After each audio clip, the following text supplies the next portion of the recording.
donc yo ngai on a kokutaka ke ata na tiki mbongo te bolambaka boliaka nzoka ni makambo eza boye noko wana abengani mwana kasi na ye na mama na ye ye azwi bango api kotia bango kuna nga na yeba te ekomeli na moma moko chaque ntongo bakovanda ekiri yo ozobima okende no mwa koteka na yo monaka ele ozalaka na mbanda okoyoka moto kosentir nakipaka pe te nayebika baza bajeune fille baza mama ebele par rapport age na nga na bango ekart ezali mama mwana kimia tika ya sala lelo telobi te ata biso ata na nzela na yo mpe ozwaka lopango. Toutes les personnes que vous allez voir dans cette émission sont des véritables témoins. Elles rendent témoignage de leur propre histoire de famille. Nos histoires sont donc réelles et sont racontées par des vrais témoins.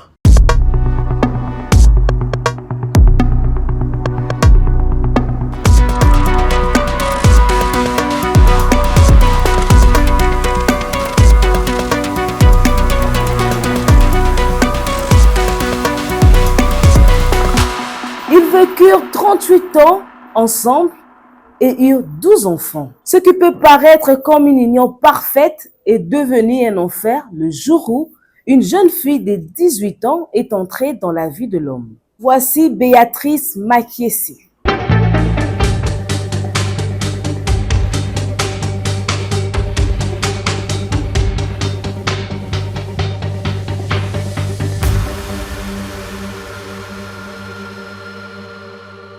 Bonjour madame. Bonjour Yaya. Namoni oye na kati émission na biso na bateau bazota na yo na moment oyo soko ko se présenter aux anali. Ah merci la parole. Ngai komona nga mama Makiesi Béatrice. Navandi na commune ya Silimba. Maman madame Béatrice, oza mariée célibataire? Oui. Naza marié, divorcé. Marié, divorcé. Biso na yo eza pasi et dramatique. Oza marié, siko oza célibataire. Toyeba na kokota ngo na bozindo mwasima. Mais premièrement na kosenga na bino balandi bozota la biso, boyeba na ko s'abonner, bo partager pe bo liker na page na biso afin que YouTube proposé yango na bateau baza na posa ya kota yango na ko s'abonner na ko partager et ko encourager ngai na équipe mobimba po yeba na ko produire lisusu ba émission oyo afin na ko édifier lisusu bateau baza na posa ya kolanda biso. Okay. Madame Béatrice, ndenge wuti oloba ozalaki mariée sikoyo oza célibataire, oza mama bana boni. Nga naza mère de 12 enfants. Ete la biso no lisolo bobandaka ndenge na mobali na bovandaka pe ndenge na mobali na nga tolinganaki na nazalaka na âge ya 13 ans. 13 ans? 13 ans. Ozalaki na mineur? Oui. Après tobandi kovivre. Tant tobandi kovivre na ye tala kaka mokolo alingi mwana mokie ndenge ezalaka. Sikoyo baboti na yo mpe batendaki yo mpe rigueur te mpona makambo wana? Bango bayebaka te na nzela classe. Bayebaka te nazokende classe wana nazotanga na institut Mbaki. Koutala nga kuna koya na école nde makambo wana ebandaki koleka. Après naye kozwa zemi. Tana kosi 17 ans nazwi zemi. Après zemi wana baparents na ye ntango bamonaki mwana bango amemi ngambo baye kokutana na baparents. Kozwa ngai koya na nga mpa na bango ntango na ye mpe azalaki jeune garçon azalaki na possibilité ya kofutela nano ndako te. Novanda na bamama na bango ensemble. Toyobota bana misato. Atikali kotika nga ake kobongisa esika na ngola. Après quelque temps azongi soye kozwa biso na bana. Siko ake kotika yo atikaki yo na bana combien na mama? Misato. Misato. Atikaki yo bana bazali na ba âge ni? Oya liboso azalaki na 6 ans. Oya mibale azalaki na 4 ans. Oya misato azalaki na 2 ans. après tant akendaki abongisi esika ayo kozwa biso azwi biso tokei kuna so toboti bana misato lokola 6 après ya 6 enfants wana nde esika sikoyo na bandeki komona oyo esengelaki na kanaka te komona tona kovivre kitoko kitoko vraiment donc bando kosala wapi pardon kuna esika kende obongisa esika kuna abandeki kosala azalaki atelier peintre abandeki na place moko donc mwa entreprise ka esika na ye abongisaki mpo na ye moko personnel mais abandeki kozwa quand même bamarché namonaki boye nakoki déjà sekenaki kozwa libota bozalaki libala boseni kitoko mpena makasi mtungamu na ndo sokole maboko avalia funa sokole maboko fufuna liboso nanoni olesi na fourchette te ngamu na okata fufa liboso na otia na biloko na olesi ata 5 makuti mai ngamu na kende kotika donc toka pena bien ina comprendre te nayebi peti makambo nga bandaka kala to ndeni na 6 enfants wana ata tokomi nde sikoyo nakomi maltraité. Qu'est-ce qui s'est passé? Le soir abimi tongo 22h 23h koloba te kotuna te tanga zoya na soko fungoli ndako retard tanga zoya na nzoto soki alobi likambo ou bien alobi ke lamuka olia ou bien sukola volala problème à partir wana nde nga nakomaki maltraité akomisanga vérité yo pe mwasi batanga basi batanga yo maîtrise kaka otalaka bana mboka mpaya mosala autrement eza te mais ti omona makambo wana banda kosala ovandisaki ete otuna yo qu'est-ce qui se passe réellement en tout cas vraiment natunaki naza mwasi ti biso toya ba Eve ntango tobota ntango nzambe asala ye mokili asali mobali alobi ke fazala na motu pembeni asalaki nga mwasi donc toza na bapouvoir ya koconvaincre mpe mobali ozwa ye na facilité yakokoma navandisaki ye nayebisi na tali kote towuti na kote tokomi nakokaki te mpo kuna mpe toya mboka mpaya eyeba nini oyo ezaki nga nasali ya mabe to nini oyo nasali ezosepelisa yo te to nini nasalaka mikolo nyonso pondu kaka matiti fona kota ye mpe mosuni moko na koti ndungu wana azoyebiso boko oui mpasi na motema mwasa autre eza te soki abimi ake na zoya libela mboka mopaya tellement nzambe epa apesanga mwa grâce ya koyemba na manene nanga kosambela na la louange nameka koswa na paster abinanga vandaka nga motema salaka mosala nzambe un jour akochange mipesaki mpena makambo ya nzambe namonaki trop c'est trop siko ozongaki ndeni andimaki atika yo kende to okimaki nakimaki kokima namanda mpe kokanga soki église mpe bapaster basoutenaki nga pesinga mwa transport nazwa moyen naya nde koya nayaki nabimaki soti Kinshasa awa kote atikalaki aluki nga moninga te bato babisi ye mwasi to Kinshasa akende Kinshasa avandaka 2 mois ou 3 mois aya brusquement na yeba pete koya yaka singi bapardon po baparent bon tasingi da bolimbisi alimbisi kaka na wana siko pardon maman na wana siko bolingo ezongaki nango normalement ok tanga sengi bolimbisi osuka kaka na bana 6 wana to te tobakisaki lisusu bana donc bobokitaki combien 12 donc boyobakisa susu 6 enfants 6 nzambe azwi 4 totikala sikoyo na 8 nde tobandi kokuba kovanda tomoni sikoyo mpe tozalaki na bumbu na baparent biso nyonso tomaka ndako moko na baleki nde tokei na lopango mosusu ya famille tolongwe bumbu tomati sikoyo na makala kaka lopango ya famille ya mobali yoki mama bango azalaki na mwa mbongo almoni ke mwana mobali mwa souffrir eza te akabuli moto ya moto yo vanda awa yo vanda yo vanda nde tomata ye kuna mais ezalaki na komboni te kombo kaka ya mama na bango nabosani place moko après kouta na biso Angola mobali tanga ye biso nga toyaka mobali abinanga beya nde na ye boye tala position na yo yango bongo lingi tosani tosomba voiture ekotika biso par jour to tosaninga bi voiture ekufaka c'est mieux tosomba mabele lokola toye sika tokomi lokola bapaya tose renseigner toyeba kote ni eza ya bien biso ya lobi babetelinga mpe lisolo na kimwenza nga bete kimwenza te bakimwenza mpe amo mabele ezaka kolemba c'est mieux tobeta tout côté ya entre mitendi bien matadiki bala ou bien menteke nde tokekutana sikoyo na mabele na mitendi mpona sécurité toyei kobeta mwa studio moko mosusu toza na mposa kosasa misala moto akovanda mpe kuna mpo tobombelaka biloko deplace tokendaki kovanda tovandi tokekuta mpe bavoisin tobandi kovanda mpe a bon terme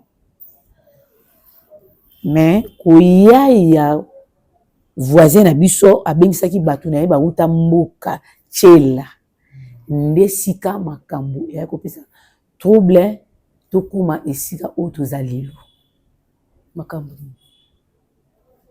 mobali nga kutu nayebaka pe te tozomonaka bato bonjour bonjour bavoisin problème eza te mobali na nga asollicitaka mwana mwasi wana nayebi pe te bakutana wapi nayebi eloko te mais comme na moment moko chaque tongo bakovanda ekiri yo ozobima okende no moko koteka na yo monaka ele ozalaka na mbanda okoyoka moto kosentir nakipaka pe te nayebika baza bajeune fille baza mama ebele par rapport age na ngai na bango ekart ezali banda okipe bango te na banda ekomitiana esika na ngai nde namoni exe mobali aye na poko natuni ye te nazeli tolie esili na ese tala makambo ezolekela ngai awa soki yoza te estce parmi bango nyonso nde bazalaka wana obuja mutu te flamme ebandi donc asilikaki mpo ayebaki likambo oui en tout cas ezalaka mpena guerre nazoka awa naye ozoka awa place ndako pene ekomaka mpenza désordre à partir ya mokolo wana mbongo kolia otika te akipablo eloko te bana minervale te grâce kaka ke tobandaki kofutela te tozalaki mwana place ya kolala ata moto apamba nga mpe ezalaki so na bimi bongo nazwi mwa matembele nasalika mpona bana akoya na likolo ya soso na biloko na sachet mosusu na fufu balamba na sachet mosusu na kwanga na ye akolia esili asali makelele ti choc eleki mais libota wana nga nazosouffrir saki ya losi ezokota asombeli bango plasma asombeli bango bahuile babiloko ekotaka komo oyo oyebi ke biloko wana ebende okota mpa bavoisin baloso bahuile ke ezalaki mobali no moto abanda kotisela yango bango bon omoni tolobaka esika moto akufaka moto ya malamu mpe azangaka te eza moto mosusu mpe akoyoka eloko ozalaka no bien na bango malgré ndenge na sili kaka deva bango mais eza mpe na bato mosusu basepelaka na bato kaka nde bazalaki na ekira ezalaki na motu moko asinalanga ezalaka bibiche camarade ya fille wana aye kosinali ngai nde eye kopesa lisusu complication ya makasi na ndako asinalaki yo alobaki nini alobi na ngai ndenge ozalaka boye bajeton wana nyonso omonaka tozala nde tovanda ekiri bongo mobali na yo abimaka na voisin na bino ngai nayebisi ye eza boye ça va nayoki mobali aye na pokwa ntango nalobi na ye bongo guerre nasiliki na venger contre mwana mwasi wana noko na bango ayebaka makambo wana te aye koyeba makambo ntango tokela police nde aye koyeba bi donc yo ngai yango naya kokutaka ke ata natiki mbongo te bolambaka boliaka nzoka ndi makambo eza boye noko wana abengani mwana kasi na ye na mama na ye ye azwi bango ake kotia bango kuna nga nayeba te ngai koconfirme yango neve ya mobali na nga po bango bayoka babe lisolo yango otikali kotuna ata mobali te lupango ezali okipaka mpe makambo na nga te akatanga ka bongo dans lupango bino mibale bosombaki azwaki ataki mwasi mosusu na lupango mpe mwasi yango mwasi alekeli na mayele ateki lupango ateki makanisi ya ngai mbongo ya ye nalekeli nga na mayele balekeli mayele pa motu mosusu bosalaka ata barecherche te boretrouve mwasi yango sika te na tiela kenda tiela nanu kosomo esala ye azwa garantie porte disparaît siko na situation bovivre yo na mobali na yo na ndenge batekaki lupango bana balobaki nini mama wana kimia tika ya sala lelo te lobi te ata biso ata na nzela na yo mpe tokozwaka lupango siko bana bazotala bazomona ndenge mama na bango azonyokoma mpe bazoloba eloko te posi bakoli deja opesa bana nanga mpasi te natikela bango tan baluka moto na moto azwa esika na nzela na bango mpe moto mosu akolonga nanga mpe mpasi oyo naza nango. Merci Maman Beya na ndenge yo acceptaki kobetela biso lisolo na yo balandi mpe bazotala bazwi mpe oyo eza ko-encourager bango kozwa mwa leçon na histoire na yo mpe na kosenga na bino balandi bozotala biso bobosana te na kosabone bolike mpe botikala biso bacommentaire na bino afin que YouTube propose lisusu émission oyo na bato baza na posa ya kolanda yango mpe eko-encourager nga na équipe mobimba toyeba na koproduire lisusu baémission oyo mpona koédifier lisusu bino bozotala biso et je vous dis merci à la prochaine.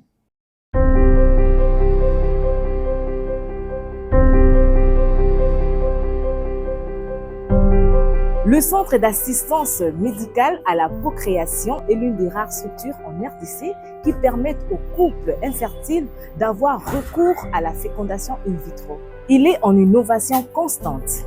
Toutes ces équipes sont sans cesse à la recherche de nouveaux protocoles et de nouvelles façons d'optimiser les chances de grossesse. Je vous emmène faire un tour à l'intérieur.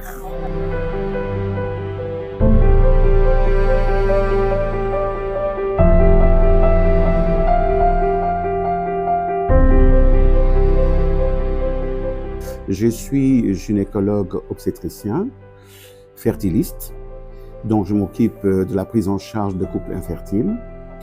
Je suis également administrateur président de la Fondation des Anges, qui est l'organisation qui gère les cliniques des Anges.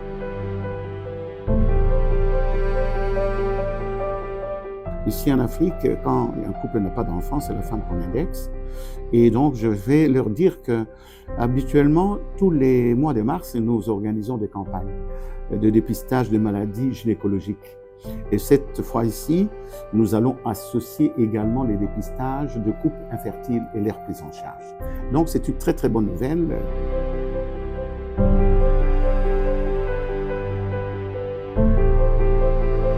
Notre centre d'assistance médicale à la procréation, c'est un nouveau centre, tout jeune, qui vient de naître il y a 1 an. Et c'est un centre complet, comme tous les autres centres à travers le monde, donc suffisamment équipé.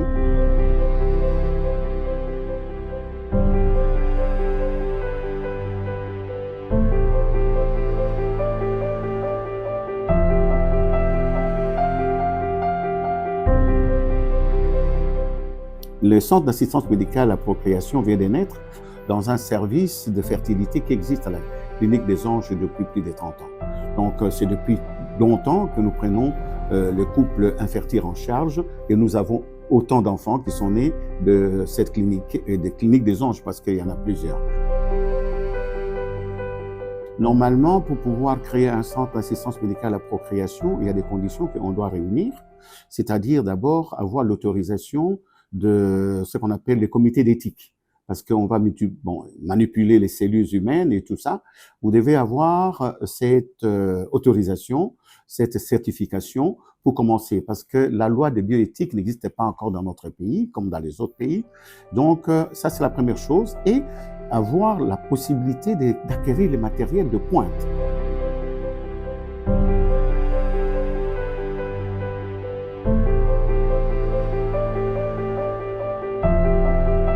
équipe est formée de médecins, des infirmiers, de laboratoires, des biologistes, de gynécologues et de psychologues, parce que c'est quand même une matière assez sensible. Je suis gynécologue obstétricien. Dans nos activités de routine de tous les jours, nous constituons la porte d'entrée des malades quand ils viennent. Donc, nous les recevons. Quand ils viennent, essentiellement, c'est pour les désirs de conception. Nous les recevons et puis nous les screenons sur le plan clinique et sur le plan paraclinique. C'est-à-dire essayer d'identifier la cause de ces manques de conception, voir c'est depuis combien de temps les soins dont ils ont bénéficié avant de venir chez nous et essayer d'actualiser son état actuel. En fonction des examens que nous allons réaliser, nous allons poser les diagnostics des causes éventuelles. C'est souvent le couple, c'est pas comme on le dit dans la société, qu'il y a des causes qui peuvent être liées à la femme, des causes qui peuvent être liées à l'homme ou des causes mixtes. Et en fonction des causes de l'infertilité, nous allons orienter les patientes et les couples, c'est-à-dire vers une prise en charge. On peut diagnostiquer des myomes, par exemple. On s'est dit, bon, avant d'avancer, il faut les opérer. On peut diagnostiquer plusieurs causes. Donc, en fonction des causes, nous allons instituer les traitements. Pour le malade où la conception peut venir par la voie naturelle, on fait le suivi jusqu'à ce qu'il conçoive.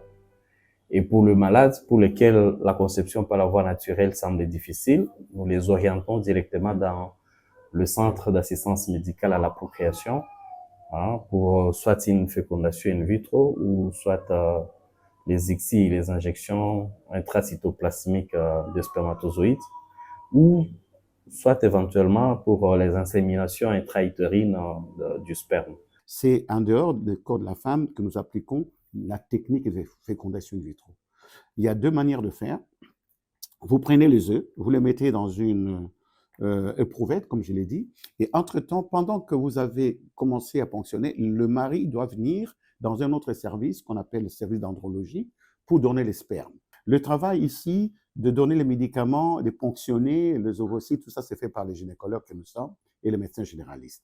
Entre-temps, il y a une autre équipe qui est au laboratoire, c'est l'équipe des biologistes et d'embryologistes, et une autre équipe qui est dans un autre laboratoire pour préparer les spermes, ça s'appelle les andrologues.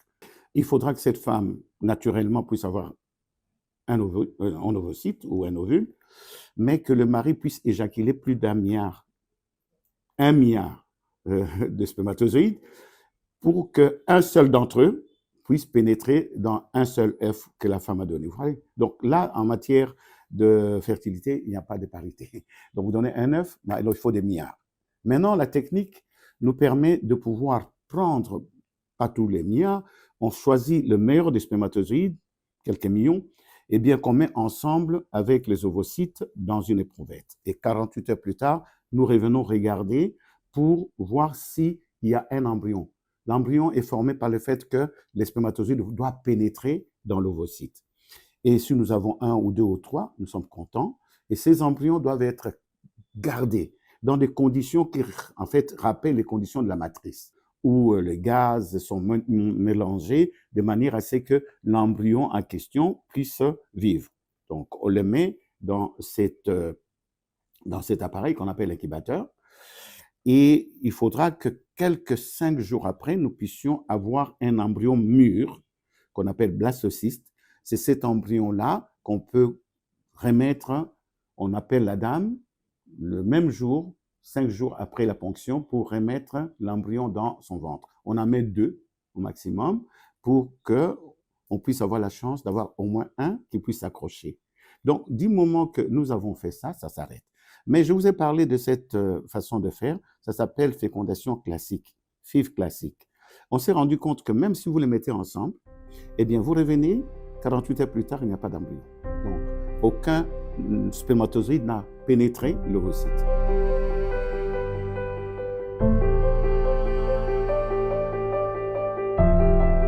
Injection intracytoplasmique de spermatozoïdes dans l'ovocyte. Et c'était une manipulation une erreur de manipulation qui a fait que, je vous ai dit tout à l'heure, on met les spermatozoïdes et les oocytes ensemble, mais il faut de temps en temps essayer de nettoyer les oocytes. Et ce biologiste-là a fait une erreur, il a trouvé par mégarde l'ovocyte. Et un spermatozoïde qui était à côté est entré dedans. Au du monde. Et puis, il y a eu un embryon. Alors, on dit, mais pourquoi on passe le temps? On ne va pas le mettre là-dedans, on prend chaque fois on a un ovocyte, on prend un bon spermatozoïde, on l'injecte dedans. C'est ce qu'on appelle l'ICSI. C'est la dernière des techniques. Parce que tout à l'heure, vous avez dit que ce que vous permet de voir, de vous dire que vous avez la possibilité de pouvoir mener ces techniques avec succès. Parce que là, il y a des matériels modernes qu'on a achetés, que vous avez vu. C'est ce qu'on appelle le microscope inversé et ça vous permet de faire cette injection.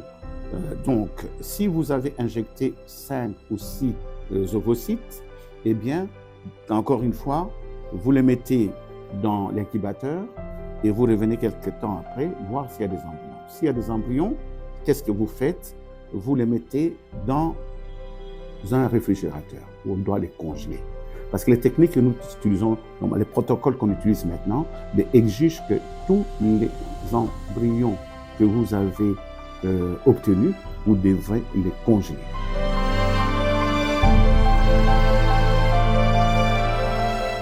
Donc, la fécondation in vitro et ou l'ICSI, eh bien, consiste à pouvoir provoquer une fécondation en dehors du corps de la femme et à remettre l'embryon dans le ventre de la femme, dans sa matrice.